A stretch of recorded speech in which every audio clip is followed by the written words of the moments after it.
नमस्कार, मध्य प्रदेश डिबेट में आपका स्वागत है। मध्य प्रदेश में दरअसल उपचुनाव की तैयारी शुरू हो गई है और इसकी चुनौती भी है।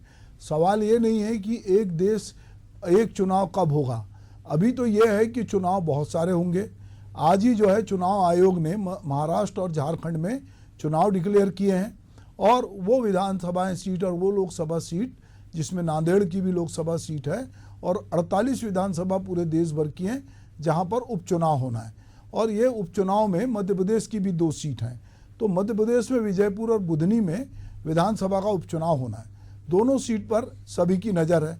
उपचुनाव के लिए बीजेपी ने तैयारी शुरू कर दी तो कांग्रेस ने भी योजना बनानी शुरू की है। कांग्रेस ने चुनाव के लिए 2 समितियों का गठन किया है। बुधनी में चुनावी मैनेजमेंट के लिए पूर्व केंद्रीय मंत्री अरुण यादव, पूर्व मंत्री सज्जन सिंह वर्मा और पूर्व विधायक शैलेंद्र पटेल को जिम्मेदारी दी गई है, जबकि विजयपुर सीट की जिम्मेदारी कांग्रेस सचिव चंदन यादव, पूर्व मंत्री जयवर्धन सिंह और राज्यसभा सदस्य अशोक सिंह को ये जिम्मेदारी दी गई है। कांग्रेस ने उपचुनाव में छिंदवाड़ा की अमरवाड़ा जो सीट जो गंवा दी है, अब उसके सामने बुधनी और विजयपुर की नई चुनौती है। विजयपुर में कांग्रेस के 6 बार के विधायक और पूर्व मंत्री रामनिवास रावत जो है अब वो बीजेपी में शामिल होकर खुद ही चुनौती बन के कांग्रेस के लिए खड़े हो गए हैं। इस सीट पर बीजेपी ने 2 बार जीत दर्ज कर चुकी है। कांग्रेस बुधनी में नया चेहरा उतार सकती है। इधर बीजेपी भी उपचुनाव की तैयारी में जुट गई है। बीजेपी में विजयपुर से एक और शिवराज सिंह चौहान की सीट बुधनी से की सीट पर 3 दावेदारी का नाम सामने आया है। बीजेपी ने दावेदारों का पैनल बनाकर केंद्रीय नेतृत्व को भेजने का निर्णय लिया है। विजयपुर सीट से एक प्रत्याशी वन मंत्री रामनिवास रावत का नाम सामने आया है, तो दोनों सीट के प्रत्याशियों के नाम का ऐलान केंद्रीय चुनाव समिति करेगी। विजयपुर कांग्रेस का परंपरागत गढ़ रहा है, लेकिन इस बार बीजेपी उसको टक्कर देगी। उपचुनाव की चुनौती पर चर्चा शुरू करने के पहले हम बात करेंगे कि इस बारे में नेतागण क्या कुछ कह रहे हैं। मध्य प्रदेश भारतीय जनता पार्टी दोनों जगह पर विजयपुर और बुधनी दोनों चुनाव में अपनी तैयारियां पूर्ण कर चुकी है। यहां तक कि हम अपने कैंडिडेट के भी बारे में विचार कर चुके हैं। कांग्रेस अब बुधनी की ओर जा रही है और हम बुधनी से दिल्ली की ओर पहुंचा चुके हैं उम्मीदवार के नाम। तो ये तैयारियों में बड़ा अंतर है कि अब वो क्षेत्र में जा रहे हैं और हम जो है उम्मीदवार को क्षेत्र में भेजने की तैयारी में आ चुके हैं। देखिए, कांग्रेस पार्टी चुनाव के लिए पूरे तरीके से तैयार है। लगातार हमारे कार्यकर्ता सम्मेलन चल रहे हैं। हमारा एक कार्यकर्ता पूरी ताकत के साथ विजयपुर और बुधनी के चुनाव के लिए तैयार है। जीतू पटवारी जी, उमंग सिंघार जी, हमारे सभी वरिष्ठ नेता पूरी ताकत के साथ इस चुनाव में लगे हुए हैं। जिस तरीके से छिंदवाड़ा के चुनाव में हमने जबरदस्त जो बीजेपी कहती थी कि हम 30,000 से जीतेंगे, वहां मात्र 3,000 वोट से बीजेपी जीती प्रशासन की दम पर। इस चुनाव में ऐसा कुछ नहीं होगा। एक अप्रत्याशित रिजल्ट आपके सामने आएगा और आपको देखने को मिलेगा कि कांग्रेस पार्टी जबरदस्त प्रदर्शन करेगी। तो उपचुनाव की चुनौती जो है कांग्रेस और बीजेपी दोनों को स्वीकार है, पर चूंकि अब ये चुनाव के साथ साथ लोगों की नज़र महाराष्ट्र के चुनाव पे भी रहेगी, झारखंड के चुनाव पे भी रहेगी और वो जो बाकी राज्यों में जो उपचुनाव हो रहे हैं वहाँ पर भी लोगों की नज़र रहेगी। तो एक प्रकार से ये फिर एक बार ये चुनौती होगी। भाजपा स्वीकार करेगी कि भाई वो महाराष्ट्र में किस तरह से जीतती है, वो झारखंड में क्या सत्ता पलट पाती है और जिन 48 विधानसभा क्षेत्रों में उपचुनाव होना है वहाँ पर क्या स्थिति बनेगी। तो निश्चित रूप से फोकस बढ़ेगा, अलग अलग जगह लोग जाएंगे। पर मध्य प्रदेश में चूँकि बुधनी जो सीट है परंपरागत रूप से शिवराज सिंह की सीट रही है, तो उस पर लोगों की नज़र रहेगी। विजयपुर से चूँकि पहले 6 बार जो कांग्रेस से विधायक बनते रहे हैं वो इस बार बीजेपी के से चुनाव लड़ रहे हैं, तो ये भी एक बड़ा दिलचस्प मुकाबला होगा। तो इस पर बातचीत करने के लिए हमारे साथ ब्रिजगोपाल लोहिया जी हैं, बीजेपी के प्रवक्ता, उनका स्वागत है। हमारे साथ प्रियंका शर्मा जी हैं, कांग्रेस की प्रवक्ता, उनका भी स्वागत है। और मेरे सहयोगी राकेश शर्मा हैं, मैं उनका भी स्वागत करता हूँ। तो चलो राकेश, सबसे पहले हम बातचीत करते कि जब मध्य प्रदेश की हम बात करने के लिए विषय पे बात करने वाले थे तो थोड़ी देर पहले ही हमने देखा कि चुनाव आयोग ने 2 राज्यों में चुनाव डिक्लेयर कर दिया। विधानसभा 48 विधानसभाओं के चुनाव डिक्लेयर कर दिए, डेट डिक्लेयर कर दी और लोकसभा, नांदेड़ लोकसभा की भी डेट डिक्लेयर कर दी। अब चूंकि 13 नवंबर को ये वायनाड में भी जो है उपचुनाव डिक्लेयर हो गया है, तो अब ये जो चुनाव होने वाले हैं, तो हम सिलसिले तौर से अपने साथियों को बता दें कि झारखंड में 2 चरण में चुनाव हो रहे हैं 81 सीटों के लिए, 13 नवंबर और 20 नवंबर को, और महाराष्ट्र में 288 सीटों के लिए वो 20 नवंबर को और 23 नवंबर को सबके रिजल्ट आ जाएंगे। नांदेड़ लोकसभा में 20 नवंबर को चुनाव होगा। तो कहीं ना कहीं जो है आज बीजेपी की केंद्रीय समिति की बैठक भी हो रही है, और अभी हम बात कर रहे हैं मध्य प्रदेश की। तो हमारे साथ मध्य प्रदेश की तैयारी को लेकर ब्रिजगोपाल लोहिया जी हैं और प्रियंका जी हैं। प्रियंका जी, सबसे पहले आपसे, आप लोगों ने अभी जब चुनाव हुआ छिंदवाड़ा में, अमरवाड़ा में, तो आपने वहाँ पर वो सीट लूज़ की, क्योंकि वो बहुत प्रतिष्ठित सीट थी, क्योंकि कमलनाथ का वो गढ़ था, तो लोकसभा में नहीं बचा पाए थे। तो ये उम्मीद कर रहे थे कि विधानसभा में ये एक सीट बचेगी, पर वहाँ भी कांग्रेस को हार का सामना करना पड़ा। अब ये जो दोनों जगह चुनाव है, इसमें एक तो बुधनी की सीट जो है वो परंपरागत रूप से भाजपा की सीट है, और जो विजयपुर है वो कांग्रेस की सीट रही है। पर अब चूंकि कांग्रेस के ही विधायक उसी सीट से जो जीते थे वही फिर से भाजपा से लड़ रहे हैं, तो ऐसे में किस तरह की स्ट्रेटजी आप कर रहे हैं, और किस तरह आप ये उम्मीद करते हैं कि ये 2 उपचुनाव जो है वो कहीं ना कहीं कांग्रेस ये बताए कि बीजेपी की जो सत्ता आई, अब लोग उनका उससे मोह भंग हो रहा है। प्रियंका जी। आदरणीय, सबसे पहले मैं नमस्कार करती हूँ आप सबको। हमारे सामने सबसे बड़ी चुनौती है टिकाऊ और बिकाऊ। आप सबको जैसे कि विदित है कि हमारे जो रामनिवास रावत जी हैं, किस तरह से अपना सत्ता सुख भोगने के लिए दल बदल किया है, ये तो आप खुद समझ सकते हैं कि जनता सब समझती है। कांग्रेस पार्टी ने ऐसा क्या नहीं दिया इनको, आप बताएं, क्या नहीं दिया? आपको 6 बार से विधायक बनाया, दिग्विजय सिंह जी के समय में आप मंत्री रहे हैं। ऐसा कौन सा लालच, कौन सा लोभ रह गया था जो कांग्रेस पार्टी आपको नहीं दे रही थी? केवल सत्ता में ही तो नहीं थी, इससे साफ जाहिर है कि आप सत्ता भोगी हैं, और जनता के लिए कुछ नहीं करना आपको, सत्ता भोगी है। सत्ता इधर नहीं थी तो आप उधर पहुंच गए, क्या मुंह लेके जाएंगे? ये तो एक मजाक है कि आप 6 महीने में दूसरा सिंबल लेके जनता के बीच में जाएंगे। पहले हाथ के पंजे के सिंबल से आप गए, आपको जीत हासिल हुई। वहां पे गढ़ हमारा कांग्रेस का है, और हम बहुत अच्छी तरह से जीतेंगे वहां पे। लेकिन आप किस मुंह से जाएंगे? आपका कुछ व्यक्तिगत चरित्र नहीं है, कुछ आपका राजनीतिक चरित्र नहीं है, आपको आत्मग्लानि नहीं होती? आत्मग्लानि भी होनी चाहिए। जनता को सरासर आप धोखा दे रहे हैं। आप एक व्यक्ति अपने आप को, अपने आत्मा से तो पूछे कि हम कर क्या रहे हैं? सत्ता भोग ही सब कुछ है, जनता कुछ नहीं है। जिसने आपको विश्वास दिलाया, उनके तो मन में काफी समय से था, जब हमारे कमलनाथ जी की सरकार गिरी उसी समय से था उनका जाने का, पर उस टाइम परिस्थितियां नहीं बन पाई, आगे जाके उनका मन लगा ही नहीं, क्योंकि वो तो सत्ता की सुख भोग चुके हैं सालों से। उनको तो पता है कि किस तरह से हमें सत्ता में रहना है, तो बस पाला पलट लिया उनने। इस तरह मौका परस्ती अच्छी बात नहीं है। और मैं तो उनको भी बताती हूँ, सामने जिस पार्टी में गए हैं, कि आज ये आपके पास है, आया राम गया राम, कल हमारे पास हो सकते हैं सत्ता आने पर। ऐसे लोगों को भरोसा क्या करना?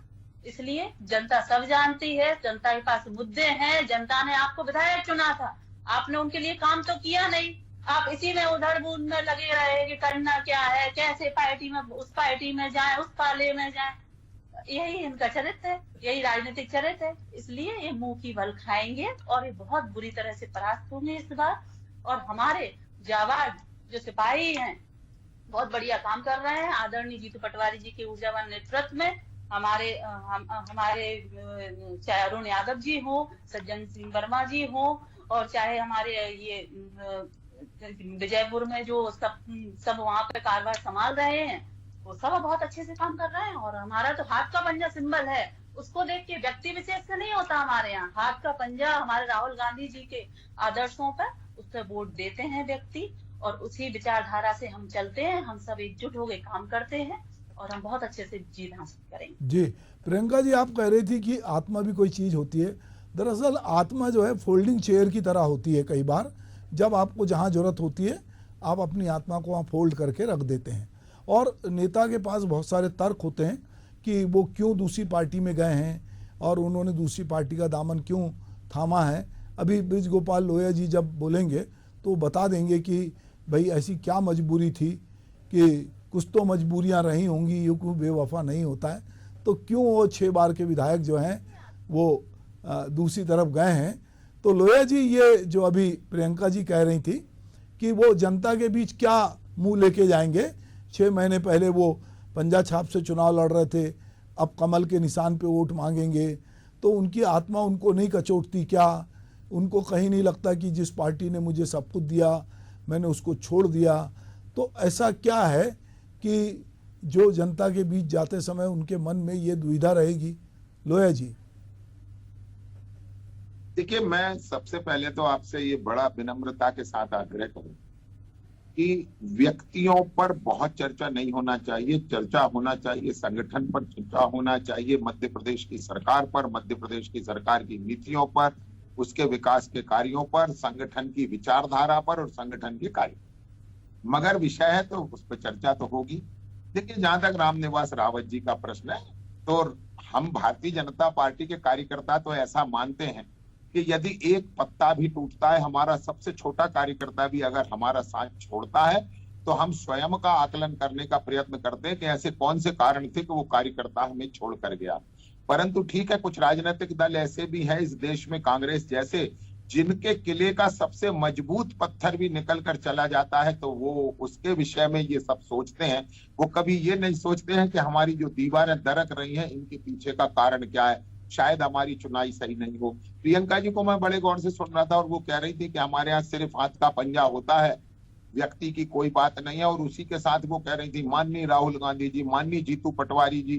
तो मुझे समझ नहीं आता है कि वो व्यक्तियों की बात कर रही थी कि हाथ के पंजे की कर रही थी। चलिए, अब मैं दूसरी बात आपसे करता हूँ। 2 उपचुनाव है इस मध्य प्रदेश में। एक उपचुनाव है हमारा विजयपुर में, और विजयपुर में उपचुनाव में ये तय हो जाएगा, जिस तरह 2020 में भी कांग्रेस इसी तरह का झूठ और भ्रम फैलाने की कोशिश कर रही थी। एक शब्द का इन्होंने बार बार इस्तेमाल किया, वो शब्द है गद्दार। गद्दार ये राजतंत्र नहीं है, पहले गंभीरता से कांग्रेस पार्टी भी समझ ले, उनके प्रवक्ता मित्र भी समझ ले कि गद्दार क्या होता है। गद्दार लोकतंत्र है, तो जनता के प्रति जो विश्वास रखता है वो वफादार है। हाँ, जो व्यक्तियों और परिवारों में निष्ठा चाहते हैं तो उनके लिए तो पूरा देश गद्दार है। वो तो हमेशा कहते घूमते हैं, पूरे देश में जहां जाते हैं वहां कुछ गद्दारों के नाम बोल देते हैं। मगर इस बात को वो कभी नहीं समझ पाएंगे कि केवल आपके परिवार के प्रति विश्वसनीयता रखना वफादारी नहीं है, ये लोकतंत्र है। जनता से किए वादे पूरा करिए, जनता को जिस विचार के साथ जोड़ा है उस विचारधारा के साथ खड़े रहिए। यदि ये सब करेंगे तो ही राजनीति में टिक पाएंगे। आपको याद होगा 2020 जब 28 कांग्रेस के विधायकों ने कांग्रेस पार्टी को छोड़ा था और उसके बाद जो उपचुनाव हुआ था उसमें से 28 में से 20 लोग वापस जीत कर आए थे। तो तब ये तय हो गया था, जनता ने मोहर लगा दी थी। उसके बाद फिर 3 चुनाव हुए, उन 3 चुनाव 2021 में, उसमें फिर जनता ने उस पर मोहर लगाई। इसका सीधा सीधा मतलब है कि प्रतिनिधि थे, जनता उनके निर्णय के साथ खड़ी रही। अब दूसरी बात बुधनी की करते हैं। बुधनी में कांग्रेस पार्टी को ना तो 2018 में कोई उम्मीदवार मिला था, ना 2023 में मिला था। मेरी मित्र साथी प्रियंका जी को शायद अगर ये ध्यान ना हो तो मैं उन्हें आग्रह पूर्वक बताना चाहता हूं कि 2018 में अरुण यादव जी को लड़ने भेजा गया था, उनकी राजनीति को समाप्त करने के षड्यंत्र के कारण, और वो 60,000 से अधिक वोटों से चुनाव हारे थे। इसके बाद 2023 का विधानसभा चुनाव हुआ, उसमें आपने मुंबई से लाए थे एक फिल्म कलाकार को, उसको 1,05,000 वोटों से हार का सामना करना पड़ा। और उसके बाद उसी बुधनी ने 2024 के लोकसभा चुनाव में 1.5 लाख वोटों की बढ़त भारतीय जनता पार्टी को दी है। बुधनी का विकास बुधनी के लोगों ने देखा है, बुधनी का जन कल्याण लोगों ने देखा है कि किस तरह वह भारतीय जनता पार्टी और शिवराज जी ने उन लोगों की आर्थिक, सामाजिक और भौगोलिक स्थितियों को बदलने का काम किया है। ये सब वहां के लोगों के पास है। मुझे बहुत सारी चीजें बताने की आवश्यकता नहीं है, मगर बख्तरा से लेकर शाहगंज और शाहगंज से लेकर बुधनी तक और बुधनी से लेकर रहटी और नसरुल्लागंज तक भारतीय जनता पार्टी गिनती के उंगली पे गिन पाएंगे इतने मतदान केंद्रों में हारी है केवल। और कांग्रेस अपना वजूद वहां खो चुकी है। आज वजूद खोई कांग्रेस का मुकाबला है। देखते हैं, पहले तो मैं बहुत प्रसन्नता होगी मुझे कि इनको वहां एक स्थानीय उम्मीदवार मिल जाए और बाहर से इन्हें उम्मीदवार न लाना पड़े, परंतु भारतीय जनता पार्टी बुधनी में भी और विजयपुर में भी दोनों जगह पूर्ण आश्वस्त है। और आश्वस्त हम किसी चेहरे पर नहीं है, हमारा आश्वस्त होना है मध्य प्रदेश सरकार के 20 साल के काम, 10 साल के माननीय नरेंद्र मोदी जी की केंद्र सरकार के काम। इसलिए हम जनता में गर्व के साथ सीना तान कर जाते हैं कि जो कहा वो किया और जो कहेंगे वो करेंगे। हम उनमें से नहीं है जो चुटकियां बजाएं और घोषणाएं कर जाएं और लोया जी मेरी बात, थोड़ा मैं आपसे एक बात कह रहा हूं कि आप कह रहे हैं बुधनी में कांग्रेस को कैंडिडेट नहीं मिल रहे थे। अरे भाई, आप इतनी सशक्त पार्टी हैं, आप 20 साल से सत्ता में हैं, तो ऐसी क्या मजबूरी हुई आपको विजयपुर में कि आपने 6 बार के कांग्रेस के कैंडिडेट को ही जो है अपना कैंडिडेट बनाया। आपके लोग वहाँ बहुत लंबे समय से थे, पर आपने ऐसे व्यक्ति को बनाया जो 6 बार का कांग्रेसी है। तो सवाल तो आप पे भी ये खड़ा होगा ना। बिल्कुल बिल्कुल होना चाहिए। हम तो कह रहे हैं ना कि इन सवालों को आप खड़े करिए। आप समझिए कि 1980 में जिस पार्टी का गठन होता है और 1984 में वो पहली बार चुनाव लड़ने जाती है और केवल 2 सीटें जीतती है।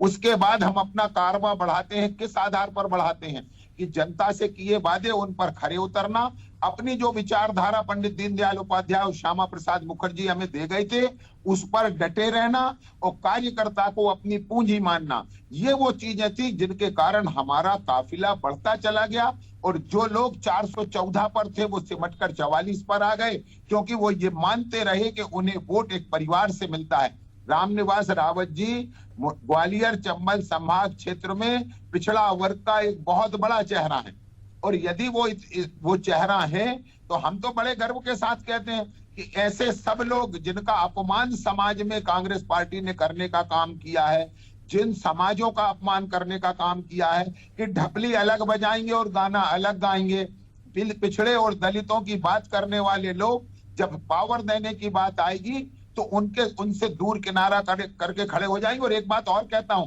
केवल आप इस आशय से मत देखिए कि वो 6 बार के विधायक हैं, इस आशय से भी देखिएगा प्रियंका जी, आप अभी कह रही थी कि उनका मन तो जब से था, नहीं 2018 से लेकर 2024 पार्टी छोड़ने तक वो कांग्रेस पार्टी के कार्यकारी अध्यक्ष भी थे मध्य प्रदेश के। अब आप समझ लीजिए कि उनके मन में कितना पीड़ा रही होगी और इसके बावजूद वो कांग्रेस पार्टी के लिए काम करते रहे। परंतु कांग्रेस पार्टी जो पिछड़ा वर्ग के लोगों के केवल दुहाई देती है और उनका अपमान करती है, ये वो कारण है कि उन्होंने भारतीय जनता पार्टी के साथ आने का निर्णय किया, क्योंकि हम जो कहते हैं वो करते हैं और कांग्रेस जो कहती है केवल वही नहीं करती, उसके अलावा सब करती है। इसलिए तो वो सत्ता से आप लोगों ने उनको बाहर रखा और जनता ने 2 से आपको जो है वहां तक पहुंचाया है। तो कांग्रेस खुद इस पे चिंतन कर रही, जीतू पटवारी के नेतृत्व में अभी लोग लगे हुए हैं बहुत शिद्दत से और आने वाले समय में वो बताएंगे कि क्या कर सकते हैं। राकेश, ये जो उपचुनाव हो रहा है तो ये उपचुनाव जो है ठीक है, 2 जगह उपचुनाव हो रहे हैं, पर उसके साथ साथ जब आप छिंदवाड़ा में उपचुनाव हुए थे तब देश में कहीं और चुनाव नहीं थे, पर इस बार जो है ये सब तारीखों में पूरा माहौल चुनावमय रहेगा, क्योंकि महाराष्ट्र जो है बड़ा राज्य है जहाँ पे चुनाव होना है। झारखंड जहाँ पे विपक्ष की सरकार है वहाँ बीजेपी चाहेगी कि इस बार वो सत्ता पे काबिज हो, और जिन 48 सीटों पर उपचुनाव हो रहा है वहाँ पर भी चाहेंगे कि हम ज़्यादा से ज़्यादा जीत दर्ज करें। तो ऐसे समय में मध्य प्रदेश के जो उपचुनाव हो रहे हैं इसमें किस तरह की गहमा गहमी बनी रहेगी? राकेश, देखिए सुभाष जी, सबसे पहले तो मैं आपको बता दूं कि बुधनी और विजयपुर विधानसभा सीट पे जो उपचुनाव होने जा रहे हैं ये दोनों ही पार्टी के लिए एक कह सकते हैं कि बड़े वर्चस्व यानी इमेज बिल्डिंग की बात होगी। यानी एक साइड बात की जाए तो जो बुधनी विधानसभा सीट की बात किया, सबसे पहले हम बुधनी विधानसभा सीट की बात की जाए तो बुधनी विधानसभा सीट पे यदि केवल 93 या 98 का जो विधानसभा चुनाव है उसको छोड़ दिया जाए तो बाकी लंबे समय तक जो है बीजेपी ने जो है अपना वर्चस्व कायम रखा है। इससे पहले हम बात करें तो 2005 से खुद जो है मुख्यमंत्री शिवराज सिंह चौहान, तत्कालीन मुख्यमंत्री शिवराज,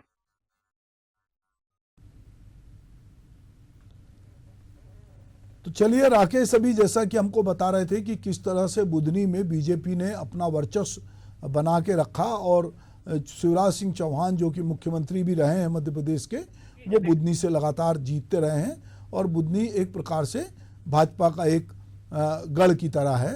तो राकेश, मेरी आवाज आप तक आ रही है? तो आप अपनी बात को कंटिन्यू कर सकते हैं। मैं बुधनी विधानसभा सीट को लेकर कह रहा था कि 2005 से तत्कालीन मुख्यमंत्री और वर्तमान जो केंद्रीय मंत्री हैं शिवराज सिंह चौहान ये प्रतिनिधित्व करते आ रहे हैं और यही कारण है कि बुधनी विधानसभा में उन्होंने जो विकास कार्य किए हैं वही जो है विकास कार्य की यानी फेरिस्त जो है लंबी फेरिस्त है उसको लेके वो जनता के बीच में आएंगे। यानी संगठन और सरकार जो है यानी मध्य प्रदेश में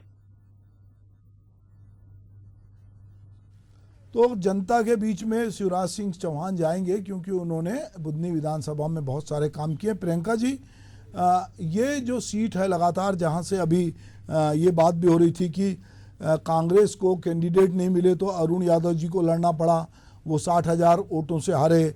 फिर उन्होंने एक फिल्मी एक्टर को बुला लाए, उसमें भी जो है 1,05,000 से वो चुनाव हारे। उसके बाद 2024 के लोकसभा में जो लीड थी बुधनी की वो 1.5 लाख हुई। तो ये कैसे इसको आप पाटेंगी और कैसे बुधनी में खास करके और विजयपुर में तो चुनौती दूसरे तरह की है कि आप ही के कैंडिडेट जो 6 बार के विधायक हैं वही खुद भाजपा से लड़ रहे हैं। तो ये दोनों जगह कांग्रेस अपने प्रदर्शन को कैसे सुधारेगी?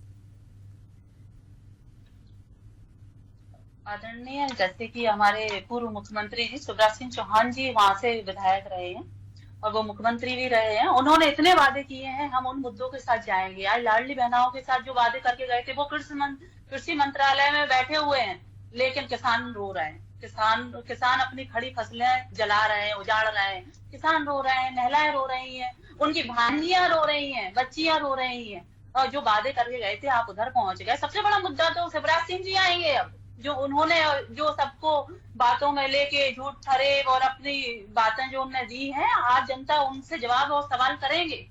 इस तरह से हमारा तो बुधनी में बहुत अच्छा माहौल बनेगा।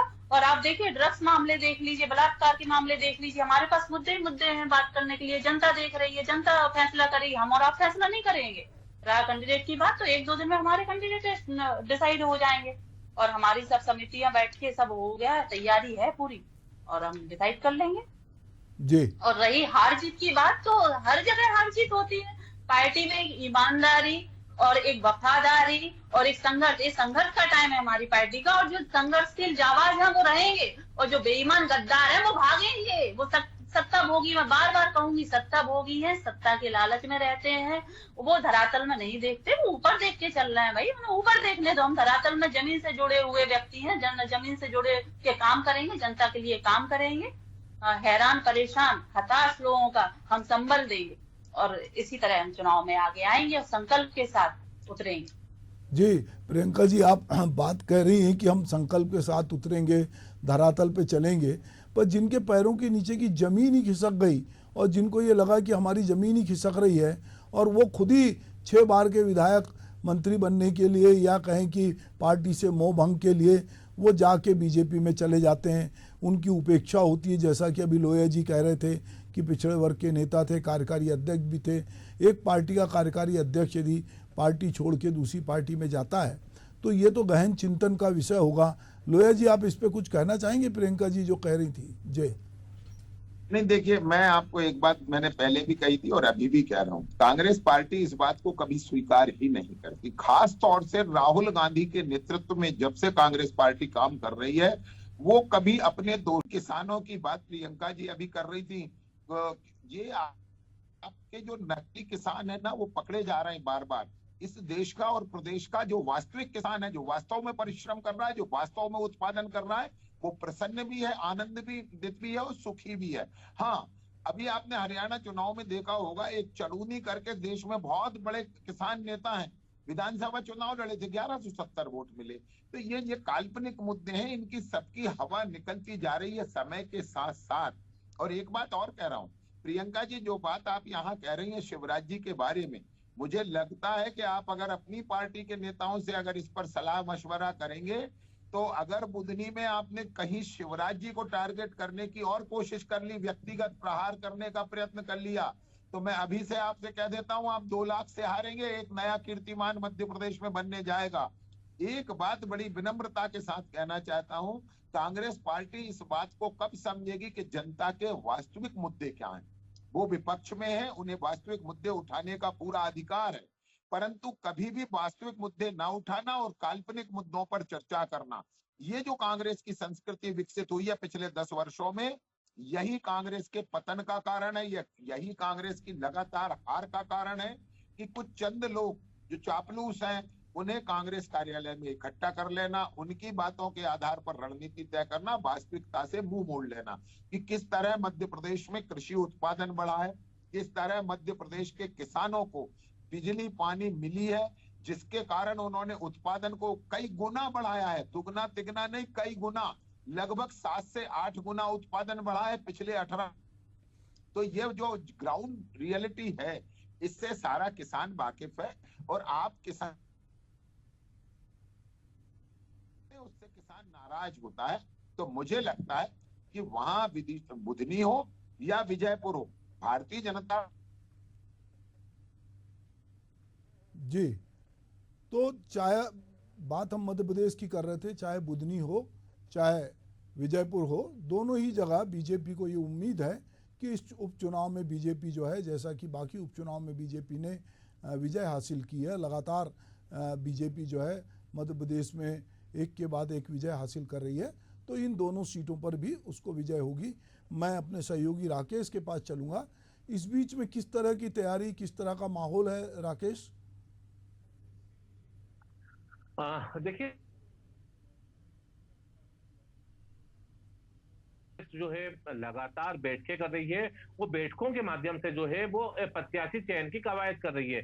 दरअसल देखिए, हम लंबे समय से देख रहे हैं कि पीसीसी चीफ जीतू पटवारी ने जो है कमेटी बना रखी है बुधनी विधानसभा सीट पे, जो प्रत्याशी चयन को लेकर पूर्व विधायक शैलेंद्र पटेल हैं उसमें। इसके अलावा यदि बात की जाए तो इधर वर्तमान के जो विधायक हैं जयवर्धन सिंह, इनको जो है विजयपुर विधानसभा सीट की जो है कमान दे रखी है। इधर अरुण यादव भी जो है, अरुण यादव, शैलेंद्र पटेल और तमाम अलग अलग जो लोग हैं वो बुधनी को लेकर जो है मंथन कर रहे हैं। तो वहीं इधर बात की जाए तो जयवर्धन सिंह के साथ उनकी एक टीम लगी हुई है। दरअसल देखिए, प्रत्याशी चयन की जो कवायद है कांग्रेस में थोड़ी पीछे है, और यही कारण है कि अभी जिस तरह से बीजेपी एक कदम आगे बढ़ते हुए इसमें प्रत्याशी चयन की कवायद पूरी करते हुए एक पैनल जो है केंद्रीय चुनाव समिति को भेज दिया है, लेकिन वहीं दूसरी ओर अभी तक केवल प्रत्याशी चयन की काम में जो है कांग्रेस जुटी हुई है। तो ऐसे में माना सकता है एक कदम पीछे चल रही है। वहीं दूसरी ओर बात की जाए तो देखिए, विजयपुर विधानसभा सीट की हम बात की जाए तो विजयपुर विधानसभा सीट जो है वो परंपरागत जो है कांग्रेस का गढ़ रहा है। तो ऐसे में चुनौती बीजेपी को विजयपुर में ज्यादा मिल सकती है। हालांकि वहां से वर्तमान में जो अभी वन मंत्री हैं, और इसके अलावा यदि बात की जाए तो पूर्व में भी जो है एक विधायक रहे हैं, कांग्रेस के विधायक रहे हैं रामनिवास रावत, वो अभी वर्तमान में कैबिनेट मंत्री हैं।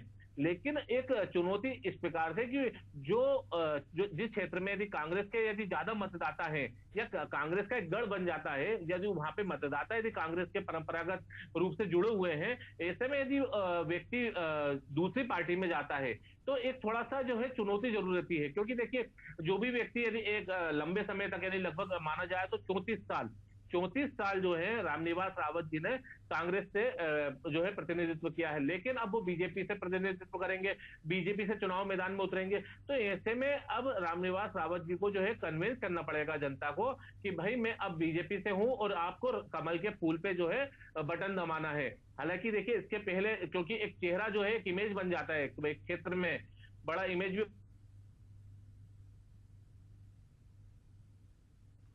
ठीक है राकेश, तो कहीं ना कहीं जो है रावत जी को मालूम है कि बीजेपी सत्ता में है, केंद्र में भी और राज्य में भी डबल इंजन की सरकार है, तो उनको लगता होगा कि हम अपने क्षेत्र का विकास सरकार में शामिल होकर बेहतर ढंग से कर सकते हैं, और ख़ुद का भी विकास जो है वो भी सत्तारूढ़ पार्टी में ही संभव है, विपक्ष में तो आप मुद्दे ही उठा सकते हैं। तो मैं समझता हूँ कि आने वाले दिनों में हम ये देखेंगे कि बुधनी हो चाहे विजयपुर में, दोनों ही जगह कहीं ना कहीं गहमा गहमी रहेगी, और देश में जहाँ कहीं भी चुनाव है उसके साथ मध्य प्रदेश की ये दोनों सीटों पर भी हमको बहुत सारी सरगर्मियाँ देखने को मिलेंगी। आप लोग मेरे साथ डिबेट में शामिल हुए, आपका बहुत बहुत धन्यवाद। नमस्कार।